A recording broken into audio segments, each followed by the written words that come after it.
I have a hard time talking about Outriders because it draws inspiration from so many other games that I end up just thinking about those ones instead.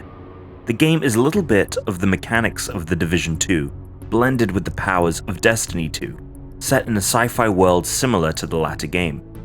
While it has one or two tricks up its sleeve, it's missing the tight controls that make both of those titles feel great to play.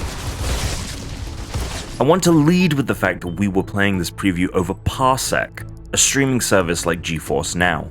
I have gigabit Ethernet, so connectivity overall was strong, but there were occasional frame hitches, and the game was clearly running on its lowest setting, to accommodate for the fact it was being played over the internet. I've gone hands-on with Outriders once before, in person at PAX East, which happened a handful of weeks before shutdowns kicked in. The game played and looked much better then, and I chalk that up to the fact that I was playing it on a high-end machine in person. The game is set on the planet Enoch, a new world humanity has attempted to colonize, the titular Outriders being highly skilled soldiers leading the expedition.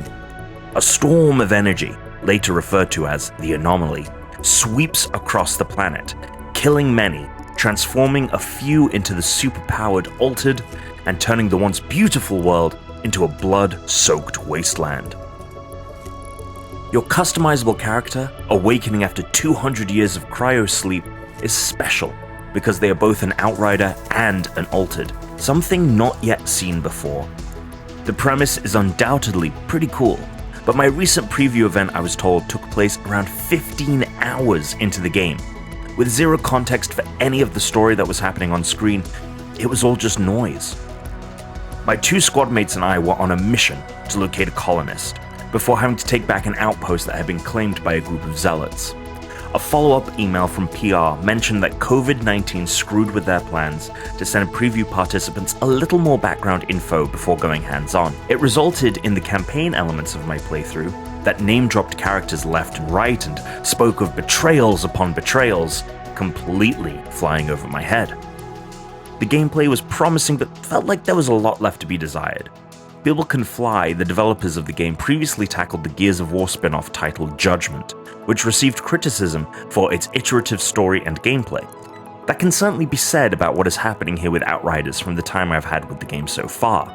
The shooting, the cover mechanics, the skill trees, it's all too familiar, and currently doesn't feel like it's nailing any of those aspects. One of the more unique elements of the game is its powers, specifically in the way it lets you equip them. Each player will ultimately unlock 9 different abilities, which they can mix and match into a loadout of 3 hotkeyed actions as they play. These range from healing and defensive powers to heavily offensive attacks, and with squads of up to 3, players can establish either a well-balanced team or one that favors a certain kind of playstyle. During our hands-on, I was constantly communicating with my teammates to see what powers they were planning on using, and adjusting my character accordingly. This was certainly the highlight of the experience.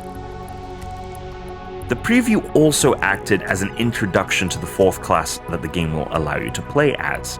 At my first hands-on event at PAX East earlier this year, only 3 classes were available: the Pyromancer, the Trickster, and the Devastator. The 4th class, the Technomancer, was the character being shown off here, abilities with a focus on weaponry and supporting the team. They had some cool powers, such as the cryo turret that could be conjured from thin air to freeze enemies, but overall I much more preferred my time in my first hands-on as the Trickster, a class that allows for more agile and deceptive moves. One of the elements publisher Square Enix has focused on in marketing the game has been the enemy AI and the difficulty players will face.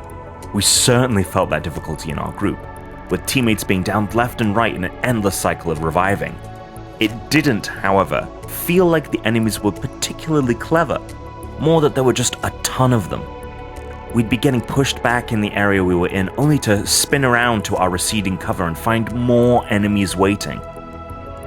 When we thought we'd come to the natural conclusion of enemy spawns, we'd take one more step, and from around the corner 20 more enemies would appear. We'd deal with them, and lo and behold, they were still not the final foes.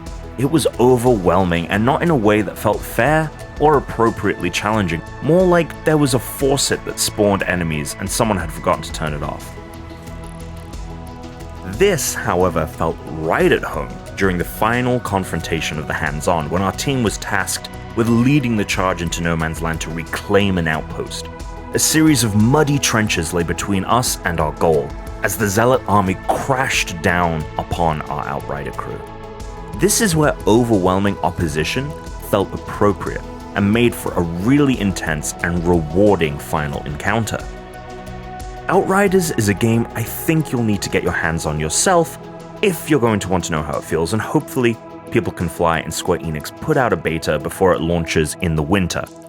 There's a ton of potential, but with it being a deep RPG shooter, I'm going to need more than a 2-hour streaming playthrough to recommend it.